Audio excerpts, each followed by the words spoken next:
Hello and welcome to another Out of Spec Bits episode. You join me on the best place on the planet. We're in Fontana Dam, North Carolina, and we are actually on top of the actual Fontana Dam right over there. Damn! And I brought my Model 3 over here because we found a solar charging station. So I'm here with Alex and Scott and some of the other Out of Spec crew for a little retreat during the week to go rip around on some amazing mountain roads. And I took everyone up here to the top of the dam and we found a solar charging station, which is actually moving right now to line up with the sun better. Pretty cool. So I'm going to show everyone why this is both awesome and completely useless at the same time in this video.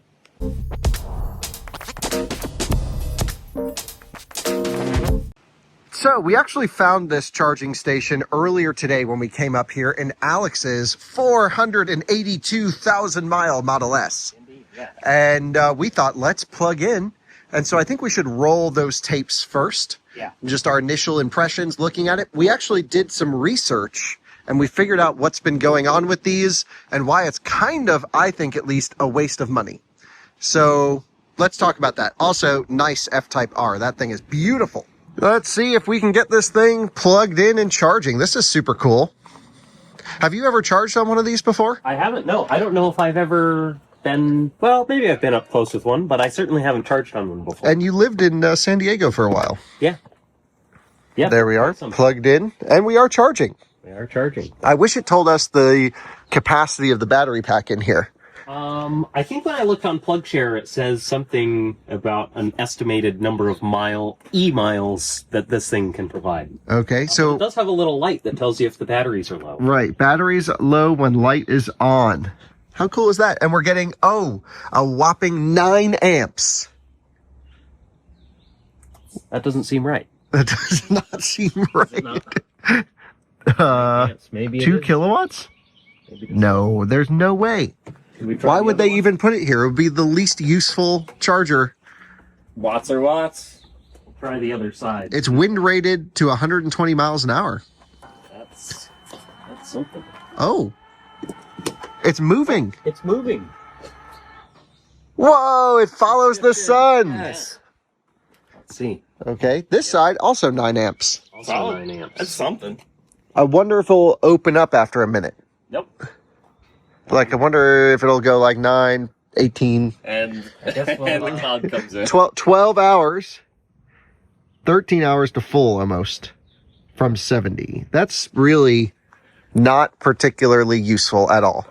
So how much money do you think all this cost the taxpayer? Who knows? Probably a lot.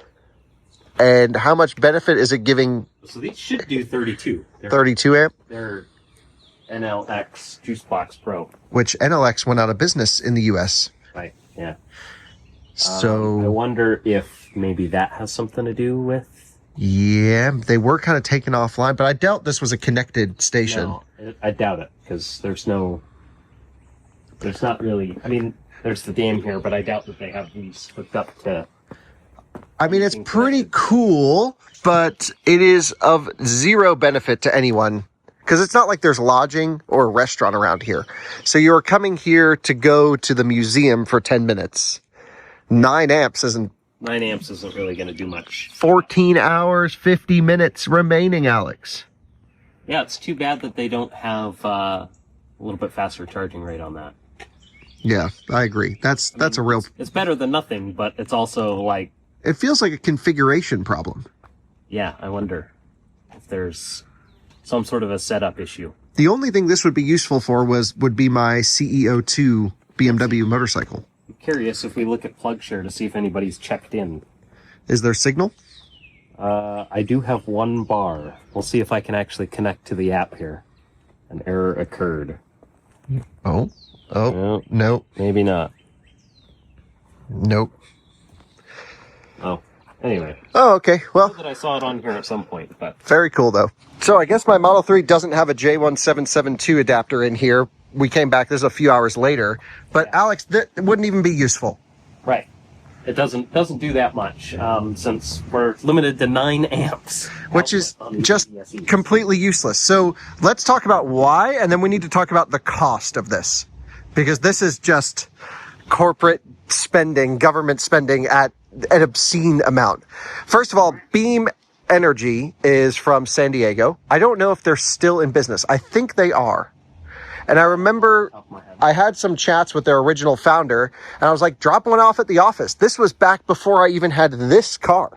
So Beam has been around since 2015, 16, 17, 18, somewhere in that region.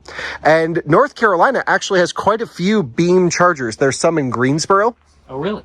Okay. And from doing some research, the TVA, the Tennessee Valley Authority that manages this dam, and a few other power stations across 7 states actually, they bought 4 of these things, best I can tell. And we were on PlugShare and we looked up, and the guy who manages this drives a 2019 Nissan Leaf, according to the page. Yep, on PlugShare, yep. And what did he actually say?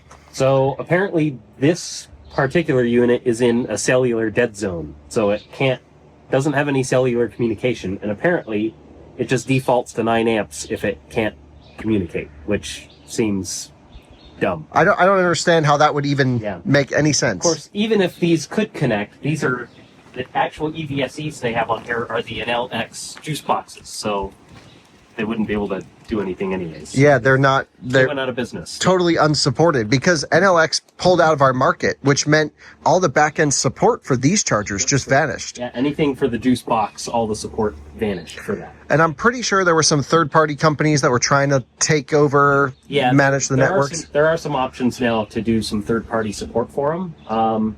But yeah, there's no Wi-Fi and no cellular connection for them to do anything here. And I guess they don't have a way to manually turn them up. They're supposed to default to this lower level if the solar, like if the solar canopy, if the battery gets too low. Oh, okay.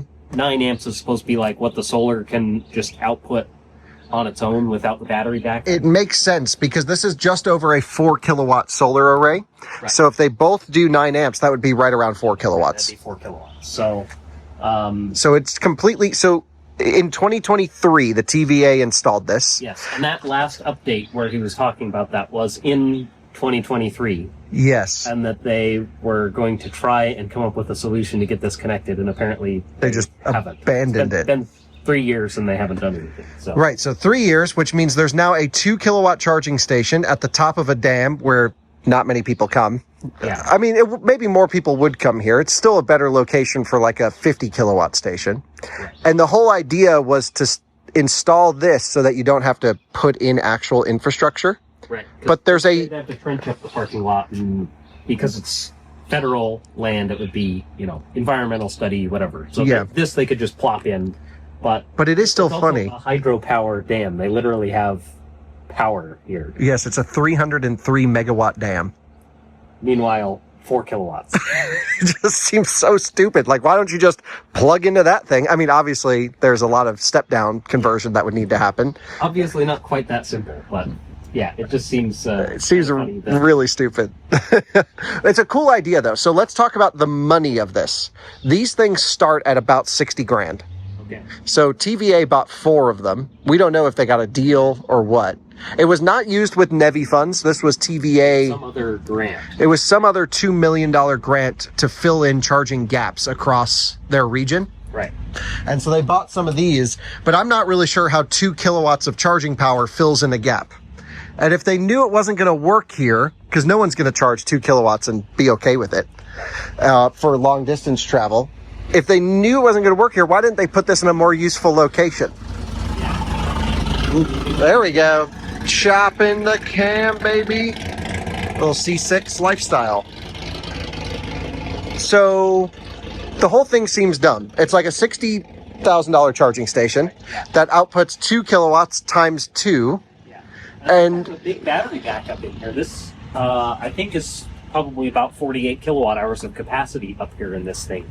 Yeah, so this is the battery here. I mean, it could output high power to 2 cars for hours, and then, but no. Instead, it's basically just running at the minimum viable power. Right, 2 kilowatts, which is just so dumb. But check, they have charging. They got to check it off their list.